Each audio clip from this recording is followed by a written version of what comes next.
नमस्ते साथियों, सशक्त भारत से मैं डॉक्टर आर के वर्मा। साथियों, एक समाचार बहुत घूम रहा है आजकल।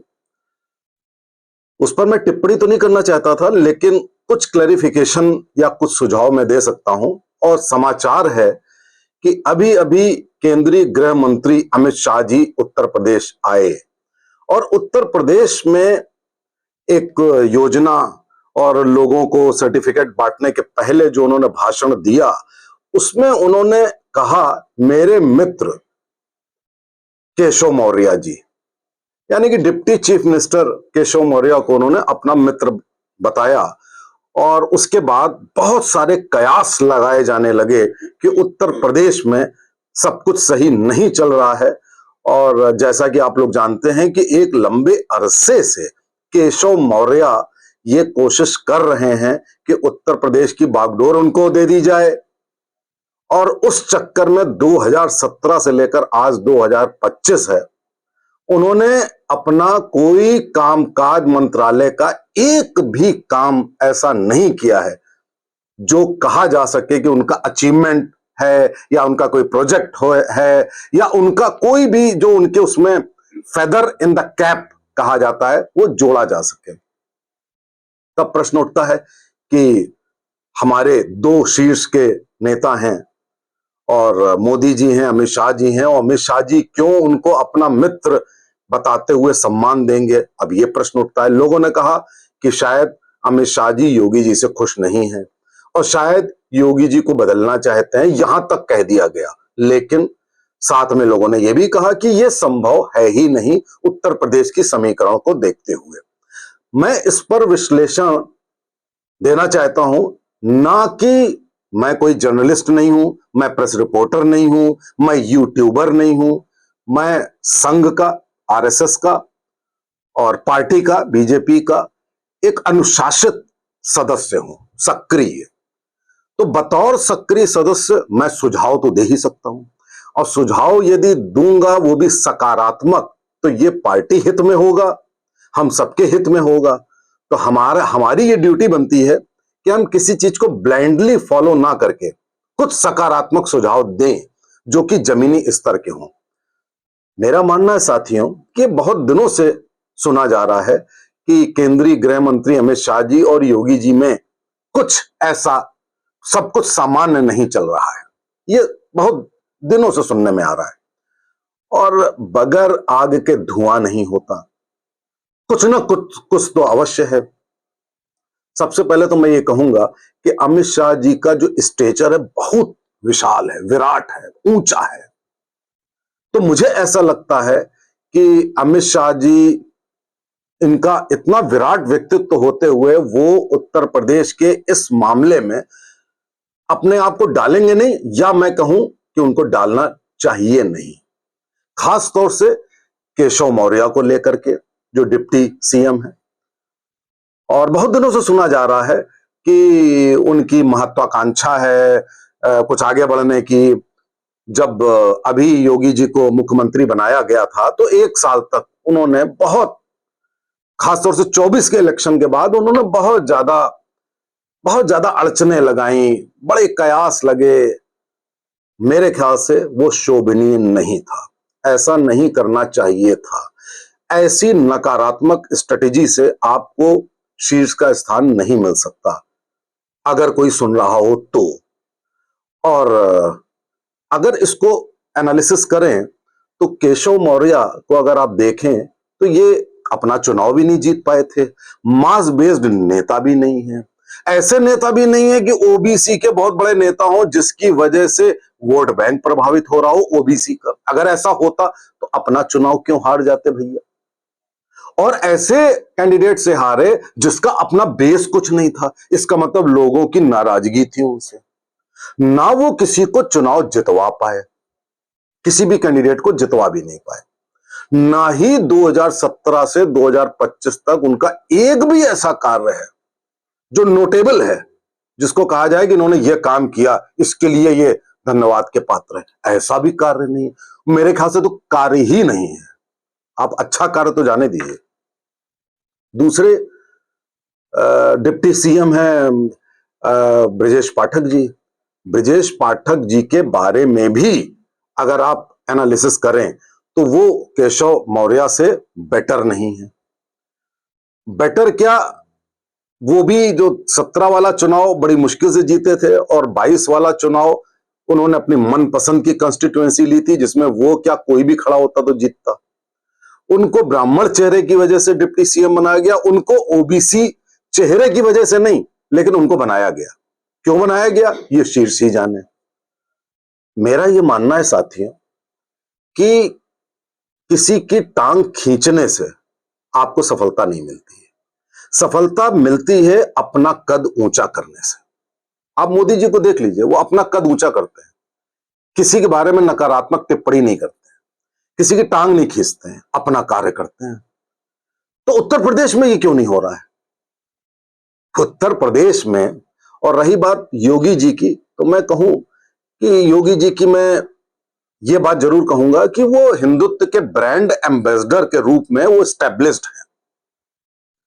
काम भी अच्छा किया है उन्होंने, कुछ उनकी भी क्वालिटीज सही नहीं है, वो लोगों से मिलते नहीं है। अगर वो लोगों से मिलने लगे, थोड़े से सौम्यता आ जाए, तो उनका बेस और भी मास बेस्ड हो सकता है।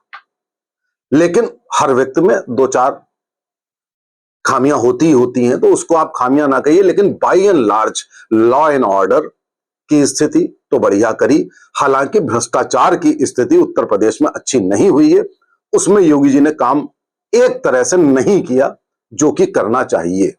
उसके पीछे कारण यह होगा कि भ्रष्टाचार पे जब आप लगाम कसेंगे तो आपको सबसे पहले सरकार अपने अपने लोगों पे लगाम कसनी पड़ेगी, जिससे आप अनपॉपुलर होंगे, लोग नाराज होंगे और वो लोग आपको डैमेज करने की कोशिश करेंगे।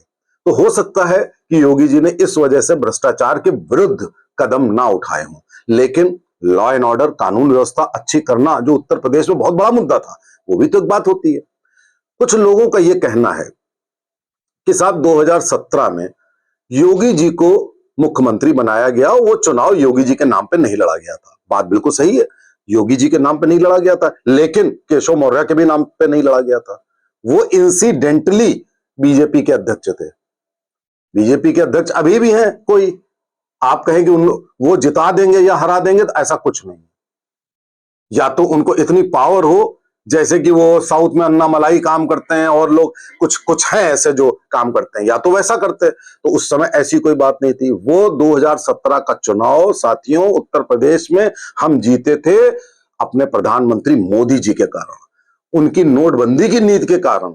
वो एक रेफरेंडम था नोटबंदी पर और लोगों ने अंधाधुंध वोट दिया था। 325 सीट आई थी, सिर्फ इसलिए कि गरीबों ने कहा कि नहीं, पहली बार हमारे लिए कुछ किया है प्रधानमंत्री जी ने। उसके बाद तो आप किसी को बना ही देंगे।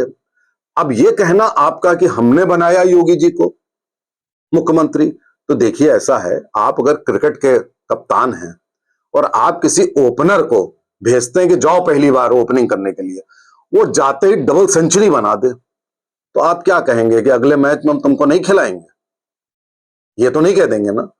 उसने अपनी जगह बना ली ना, डबल सेंचुरी मार दी, छक्के पे छक्के मार रहा है, तो आप ये तो नहीं कह देंगे कि तुम्हारी वजह से नहीं, हमने तो तुम्हें रखा तो अब हम तुमको हटा भी देंगे। ये नहीं होता, ऐसा नहीं होता।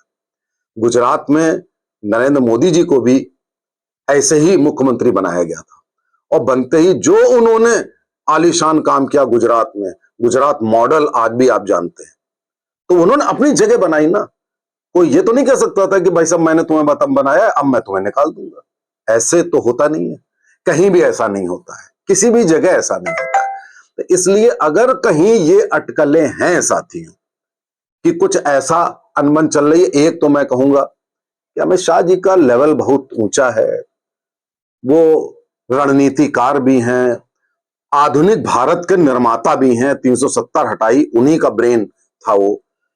तो मेरे ख्याल से वो इस पचड़े में पड़ेंगे नहीं। अब किस वजह से उन्होंने मित्र कह दिया मैं बता नहीं सकता।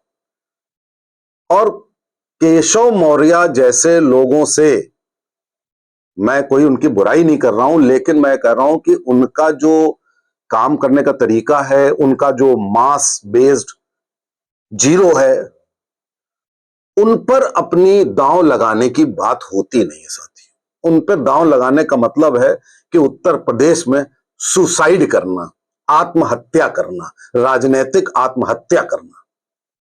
दोनों डिप्टी सीएम मास बेस्ड नहीं है, पब्लिक में उनकी बहुत अच्छी रेपुटेशन नहीं है, तो फिर उनको क्यों आप प्रमोट करेंगे भाई? लोग तो ये चाहते हैं कि वो उनको आप कहीं और केंद्र में बुला लीजिए, यहां पे रखिए ही नहीं। लोगों की जो इच्छा होती है वो सर्वोपरि होती है। उत्तर प्रदेश में योगी जी अच्छा काम कर रहे हैं, 2-3 खामियां हैं, आप साफ साफ कह दीजिए ये अपनी खामियां दूर करो भाई, कुछ इस तरीके से काम करो, गाइड कर दीजिए। और ऐसा नहीं है, उनकी पॉपुलैरिटी इतनी ज्यादा है कि चुनाव वो जितवा सकते हैं, हमेशा जितवाते भी हैं। 17 के पहले की बात आप जाने दीजिए, 17 के बाद की बात करिए। अभी 3 चुनाव जो हुए हैं उसमें योगी जी का वाक बटोगे तो कटोगे एकदम सुपर हिट हुआ। कैसे हुआ? स्टार प्रचारक कैसे हैं? ऐसे ही तो नहीं हो गए। केशव मौर्य तो स्टार प्रचारक नहीं हो सकते ना। तो मेरा ये सुझाव है, मेरा मुंह छोटा है लेकिन मेरा सुझाव है पार्टी को और जितने भी लोग हैं कि देखिए, राजनीति में सबसे बड़ी बात होती है आपका मास बेस्ड होना या आपके अंदर योग्यता होना। मास बेस्ड नहीं है, कोई बात नहीं, कोई बात नहीं, लेकिन आपकी काबिलियत बड़ी भयंकर होनी चाहिए। मोदी जी जैसी, अमित शाह जी जैसी आपकी काबिलियत होनी चाहिए, आपकी ओरेटरी होनी चाहिए, आपके प्रोजेक्ट्स होने चाहिए, आपने ये काम कर दिया, आपने वो काम कर दिया। अब ऐसा तो नहीं हो सकता ना कि 10 साल से आपने काम कुछ भी नहीं किया, बस केवल कास्ट बेस्ड कि इस कास्ट वाले को ये बना दो, इस कास्ट वाले को ये बना दो, उसका फायदा उठाना। ये गलत परंपरा है, ये परंपरा खत्म होनी चाहिए राजनीति में। ऐसे बहुत सारे नेता हैं जिन जो कास्ट बेस्ड नहीं है। हमारे मोदी जी कास्ट बेस्ड नहीं है, हमारे अमित शाह जी कास्ट बेस्ड नहीं है, सब उनको वोट देते हैं, सब उनको लोकप्रियता, उनको पूजते हैं। तो कैसे हो गया? कैसे मैं मान लूं? ये तो विपक्ष का बिछाया हुआ जाल है राजनीति जाति का। उसमें फंसना हो गया कि कास्ट बेस्ड सेंसस कर दो और जातिवादी अपॉइंटमेंट कर दो। गलत है, बिल्कुल गलत है साथियों। आप किसी भी जाति के हों, आप हर वर्ग को साथ लेके चल सकते हैं और राजनीति में अच्छा कार्य कर सकते हैं। आपके सामने उदाहरण है, इसी समय शीर्ष के 2 लोग उदाहरण हैं। ऐसा क्यों नहीं हो सकता है पूरे भारत में? क्या हेमंत बिस्वा शर्मा की जाति पूछता है कोई? लेकिन अच्छा काम कर रहे हैं। बहुत सारे, अन्ना मलाई की किसी ने जाति पूछी क्या है?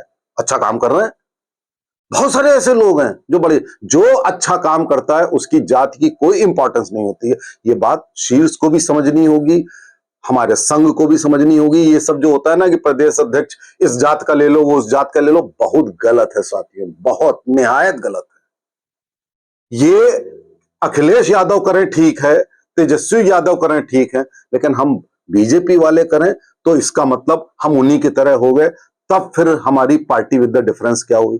हम अगर जो योग्यता के बल पे काम करेंगे तो साथियों हम जो हैं उससे भी 10 हाथ आगे बढ़ेंगे। तो ये बात जितने लोग सुन रहे हैं, शीर्ष के राजनेता से लेकर जनता से लेकर संघ से लेकर संस्थाओं से लेकर, वो इस बात को समझें कि जातिवादी कुछ नहीं। और ये इस तरीके के ये जो केशव मौर्य 2017 से काम नहीं करने दे रहे हैं, इस टाइप के नेता, इन सबका राजनीति में स्थान नहीं होना चाहिए। राजनीति में सिर्फ योग्यता का स्थान होना चाहिए। नमस्ते, जय हिंद, जय भारत।